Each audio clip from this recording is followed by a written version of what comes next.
I guess there was no other time where. It's all right. You're not interrupting the Lions. We got hours to go before. No, I know. I wouldn't have interrupted them myself. You guys would have gone without interviews. Can I get a moment to unpack this for a second? I'm confident you know I'm not patronizing you when I talk about your evolution, old school, new school, but we can go back from Elite 8 to this Champions Classic. That's 6 months. What's different about you now this time of year compared to any other year? Small or different, or small or big, if anything at all? You know, I mean, I think I've gradually, hopefully defied time, you know. I am more energized. I think I know some of the reasons. I think there's things that are here that are better. I think there's things I got off my plate that are better. I still think I'm frustrated with the same things. I'm just trying to grow up and learn how to deal with them a little bit better. But, you know, it's exciting that Michigan State gets to be in this thing for, what, 14, 15, I don't know how many years?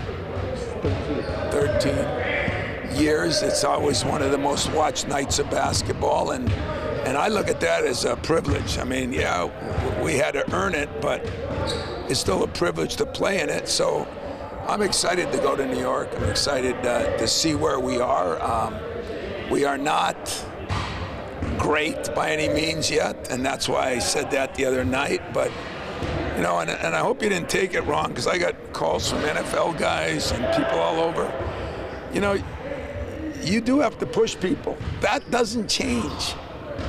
You know, if you're a parent, if you're a teacher, if you're a coach, that doesn't change. If that changes, I won't be here. So sometimes I get upset with some questions because I feel like their mama's talking. And I have no interest in that, you know? Can I revisit that for a second? Yeah. Because a little better way to ask it was what I was trying to get at. You're known for confront and demand with these guys.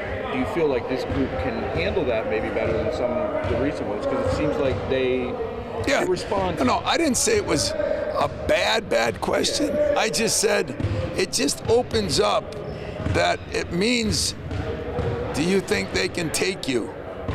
Well, I don't really care if they can take me.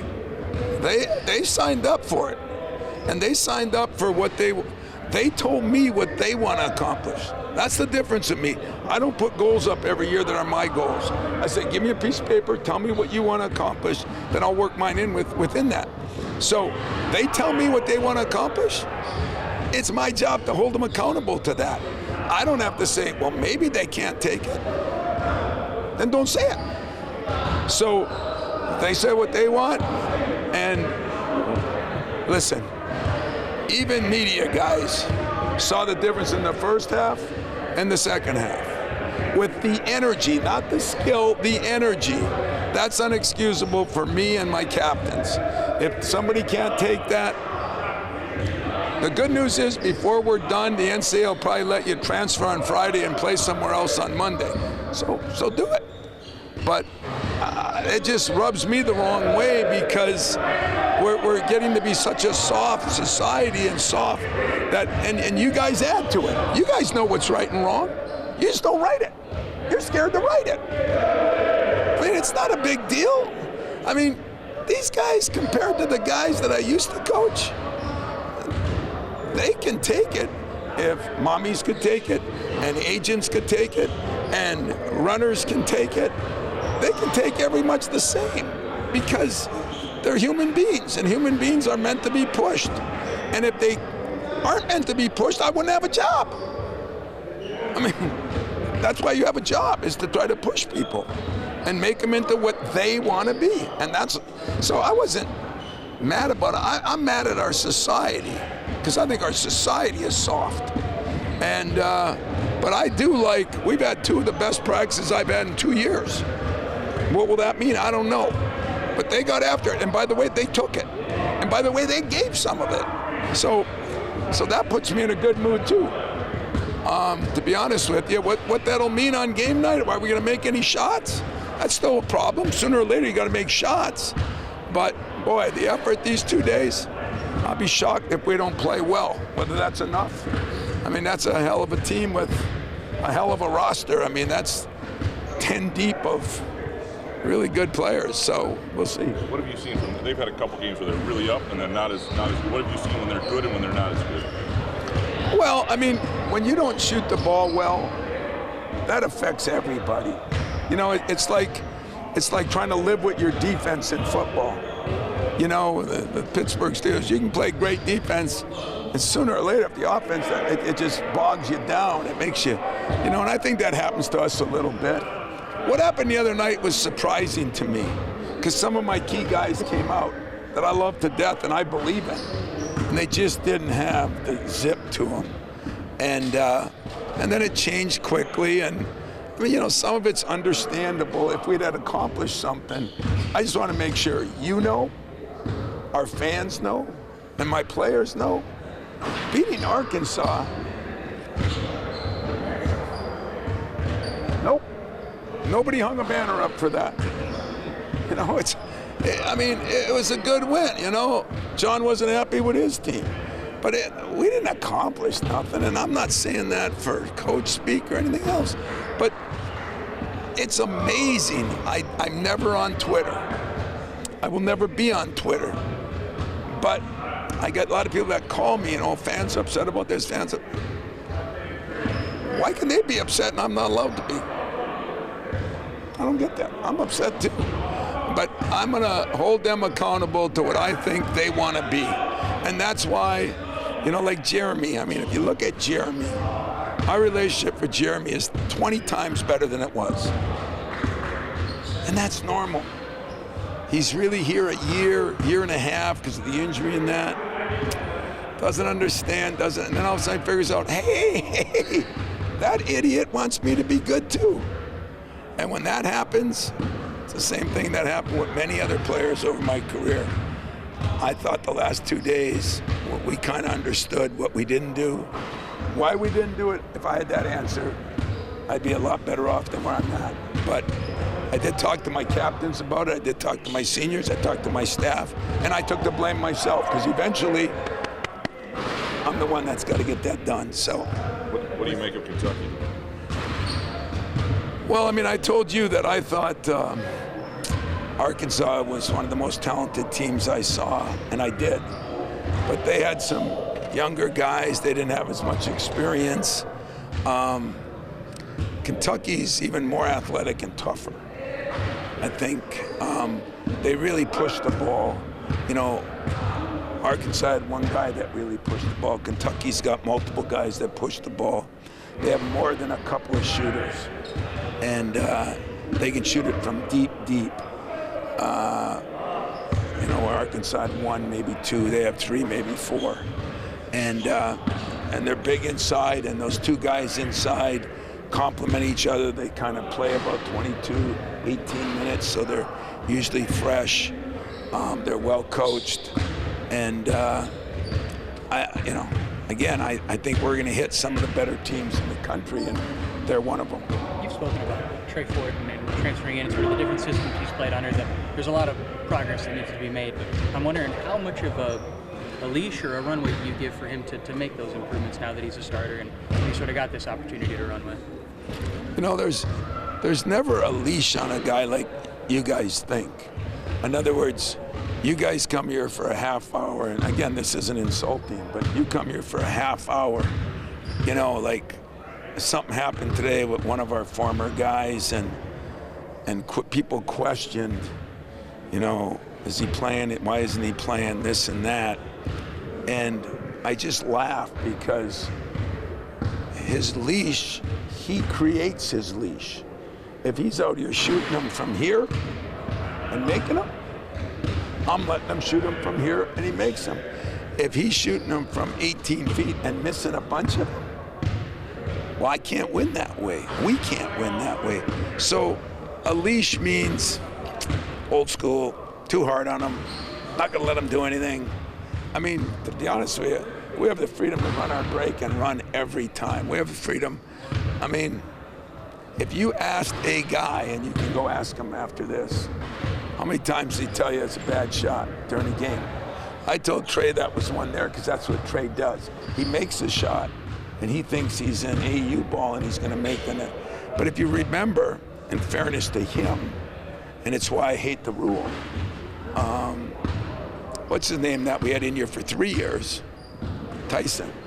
His first year he averaged 8 points a game. He didn't do that much, you know, and this and that. It's hard on him, and he's been the 5 different systems, or 4. So that makes it really hard on him. But it's not my fault, you know. We got stuck a little bit. I mean, you got to remember this. Jace is gone. It's nobody's fault, but it was a surprise. Trey is gone. Nobody's fault, but it was a surprise. One of my better shooters is walking around here and won't play this year. He was probably the best transfer. So we're adjusting too as we go. It's not an excuse, it's just a fact of life that we've had to adjust to. And some of that was a little surprising, so we hadn't planned for it. I guess I'll do a better job of planning. Would you have to think, or I guess what would be your thoughts on the recruiting class you just signed?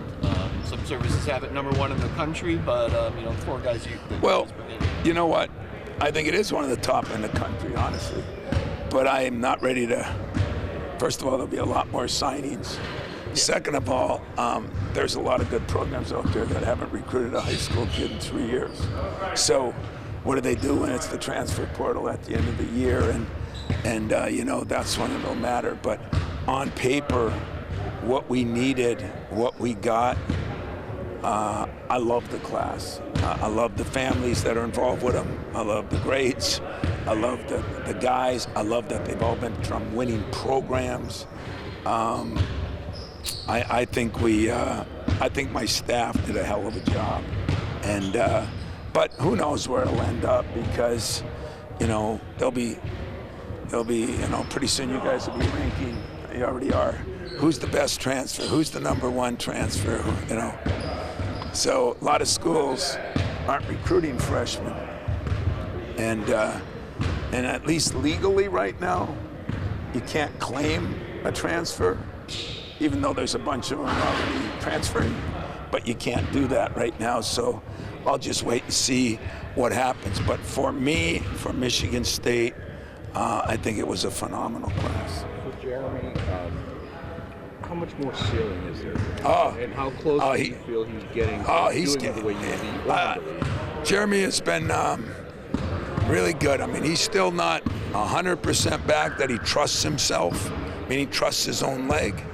But so much better, so much better. So he doesn't get as frustrated, and he's been really good. And I think he's running the team. I think he's playing with a confidence. I think his shot, he's feeling better and better about his shot, which I think just gives him more freedom to do more things. So that's been a big plus, because when the head goes, the body goes. When the head dies, the body dies. So I think Jeremy, you know, is maybe improved as much as anybody right now. That's one thing with him too. When you've got these big non-conference games, I mean, this is the one area where he does have 3 years of experience in some of that. Yeah, some of it. I mean, he knows what it's like. I mean, his freshman year, he played in a little bit of one. Then he got hurt, and then, you know, he lost half of his sophomore year just because he didn't get that summer, you know. But I'm not making excuses. You couldn't do most people couldn't do what he's done. Now, I don't give him credit for it either, because I don't have time to give him credit for it, but I do. Every once in a while I say, wow, feel better going in there now, don't you? And even he doesn't realize it, and that's normal. So I know this, he's not afraid at the moment. He's my one guy that he's not, and he'll be excited the night before the game, where I think everybody will be excited, but some guys will be a little more nervous, but he will be excited, I promise. I wanted to ask you about that, like the timely. It seemed like that second half, when guys maybe weren't given all that energy, he was out there and made a few timely shots, sort of sparked some runs in there. Is that not to call it a skill, but is that a trait some guys have, that you either have it or you don't? And yeah, you know, I do compare him to Mateen a lot. Why wouldn't I? You know, they're similar bodies, similar things in a lot of ways. And as you know, Mateen wasn't a great shooter and just made timely shots. And I don't look at the 3 in a row that he made. I mean, I think we would have won the game without it. But I think it was good for him, good for the other players to see that. And he's maintained that in practice. You know, he hasn't gone out now and I'm going to become a 3-point shooter. But I just see the confidence in himself. like I said, I'm really, I'm actually proud of him for what he's doing, and it always takes me a while to get to that point because I'm so critical of that position, because that position is so critical to our success. And I think the better he gets, the more successful we're going to get.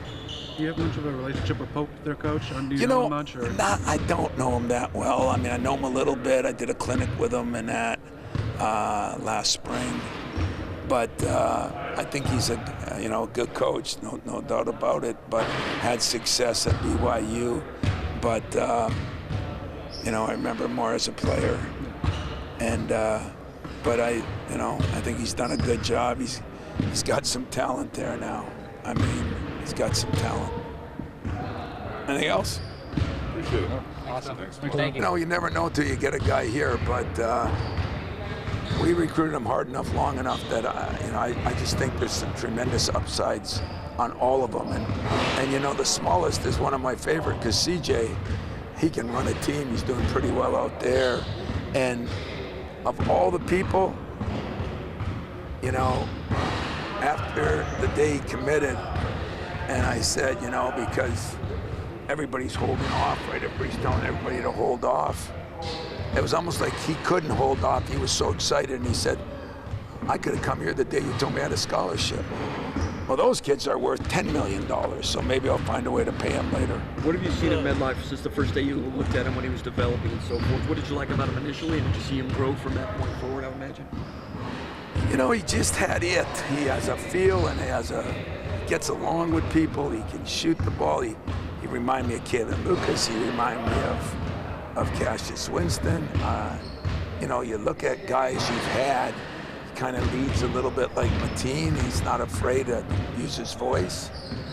His dad played overseas for a long time, and some of our guys knew him, played against him. I think it was Ray Mark Morgan knew his dad he knew the kid when he was real young from over there. And those kind of things help. I don't think there's any question, guys, that if you could have it like it used to be, whether you're at Michigan or Michigan State, or it doesn't matter where you are, where those guys are playing in a game that they grew up seeing the rivalry or seeing the Big Ten or seeing this and that. I think it's easier, and I think it's better. Now, pretty soon we might have more European kids on every team, and maybe that'll be the way to go. It's just not that way for me right now. So it's a bonus that a future quarterback grew up knowing what Michigan State was in that rivalry you talked about, assuming he's a quarterback for you guys coming back. Yeah, I think it is. I think it always is. I think it is for them. Michigan's got a quarterback right now. Grew up right down the road. I mean, he almost left, but I think that's a good thing that he stayed. I'm always a fan of that. You know me. I've always been a fan of that. Taylor, the biggest guy you got, like the biggest big that you've got? Taylor, is he the tallest? I'm trying to think back. Yeah, he's the tallest. I mean, Shimon, as a transfer, was 7 foot, but Herzog was that, and you don't have a lot of 7 Kevin Willis was 7 foot when I got here. But he's more like Kevin. He's pretty well proportioned, except he's got bigger hands, longer arms. Kevin had alligator arms and a size 11 shoe.